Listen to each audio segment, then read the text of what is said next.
Now, it looks that in the broadcast of the president, he had reiterated that he understands that the subsidy, removing subsidy was a very painful decision he has to make for that affected a lot of life of Nigerians, but it's necessary for the future of this economy. But away from that issue, now he has also reeled out some plans that was to cushion the effect of the subsidy removal. Are you saying that all the government are spending from the reserve of the subsidy and from the government treasury to cushion the effect of subsidy removal is not working? It's not working, not just because the president have not addressed them or did not adequately address them or plan properly. Like I said, by the time he removed subsidy in his presidential inaugural address, there was no cabinet in place. But then we have also heard that the president has doled out several palliative, to the states, and you find out that the governors at the state level, at the subnational level, they are emperor. These governors are not helping matters. They are as corrupt as Nebuchadnezzar. These governors are very wicked because most resources that supposed to go to the local government, they've killed. The president should be commended, that his attorney general, for initiating the judicial proceeding that have now given local government autonomy. And we are calling on the president that from this month, that now that the government, that the judgment has been given by the Supreme Court, they should start withholding the allocation of local governments that are not democratically elected and put it in an account, so that when those local governments are not democratically elected, the allocation will not go to them. The president should implement it immediately, because these governors are very wicked. They have, over the years, killed governance at the grassroots level. All the allocations, have you seen the huge amount that goes to the states since the inception of this administration, since subsidy was removed? Because subsidy is no longer being paid, so there is now more money in the monthly allocation. And nobody is feeling it at that subnational level. So for the governors, it equals to more money to loot.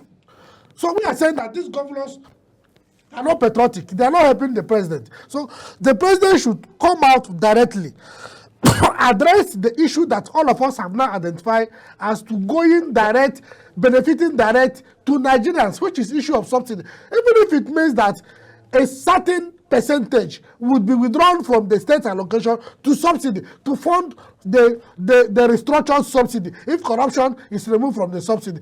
Do it, because we have now realized that all of us benefited from it. So giving more allocation to the state governors equals to more money to loot for them. All right, just before we wrap it up, the proposed 1 million march, what is the inspiration behind that? Is it that because in the FCT, we went on the street, nowhere is protesting anymore, the march at the Abiola Stadium is looked at, is not even safe again for protesters to go. What is the intention of the 1 million march tomorrow?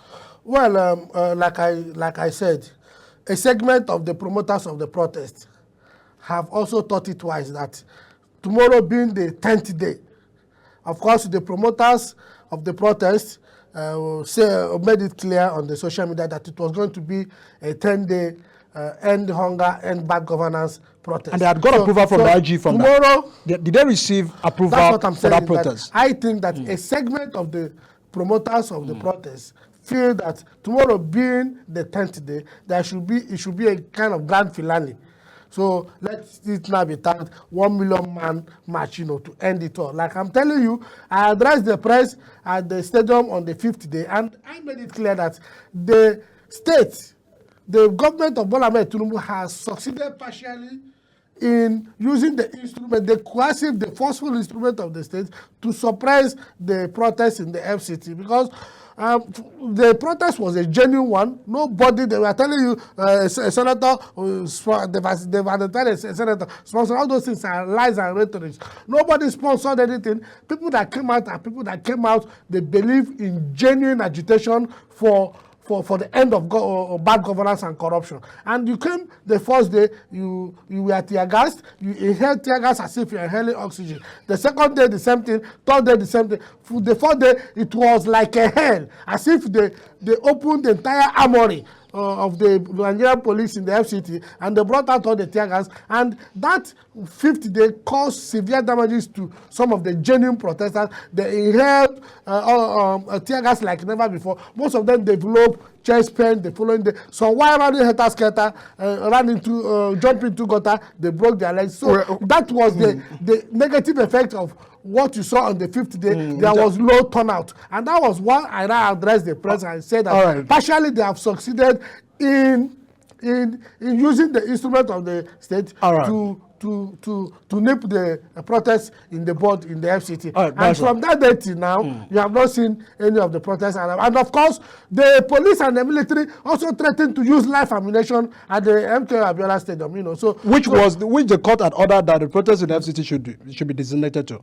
Should be designated to. Not only they came there to use live ammunition, they also imported their thugs to meet the peaceful protesters at the very designated site where the government have asked the protesters. Are you likely bothered that if this protest takes place tomorrow, the segment? I understand the segment of the protest. Segment of the promoters of the protest that are saying 1 million man march. It's already falling attention. That's why I'm asking this question. And now we are considering would it be that likely what happened on the first or the second day may likely be the repetition of that same event at tomorrow's protest, which lives have been lost. We've also had records of casualties in some regions and in some states. Does it look that if people are now persuaded again to go back to the street for another protest, it looks that it might get worse?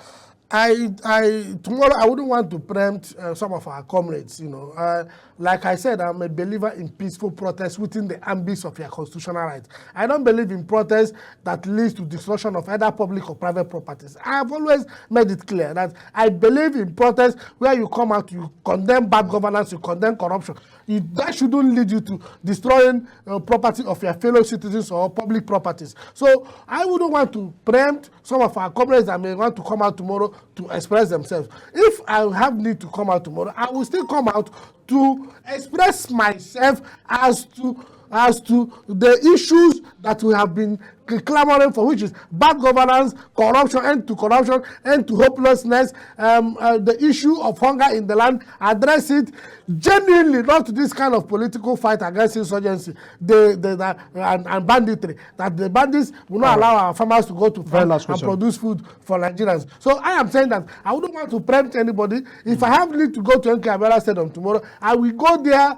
Thank God we have a very proactive media in Nigeria. With our media partners, we will go there tomorrow to address the issue of hunger in the land, to address the issue of corruption. We can't be suffering. Our members in the National Assembly are enjoying their SUVs. We can't be suffering. The president is building a house for the vice president, what billions of naira. We can't be suffering in Nigeria. We don't see food to eat. The president is subsidizing Hajj. This thing that is a religious thing that is personal between you and your God. If you think you have the financial capacity to go and pray to your God, you go. It shouldn't be the business of the state. And you see, misplacement of priority. So we can't be suffering. There's no food to eat. The politicians are still living flamboyant lifestyle. Earning the members of the House of National Assembly earning almost between 25 to 30 million naira a month. When people are earning 70,000 naira, that cannot cook a pot of soup for them in 30 days. So you see some of this situation. You see hopelessness in the land. You see corruption in the land. So if you have opportunity to come out tomorrow, we will come out and speak against this evil. Not going to destroy government properties. Always count me out. Any protest that leads to destroying government properties or properties of your fellow citizens, count me out. But with our proactive media partners, if we go there tomorrow to speak out against bad governance, count me, I'll be the number one that will go there and speak against bad governance. Very last.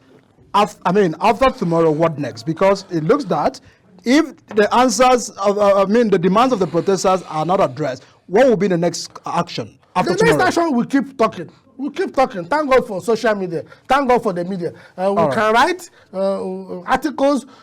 Keep on.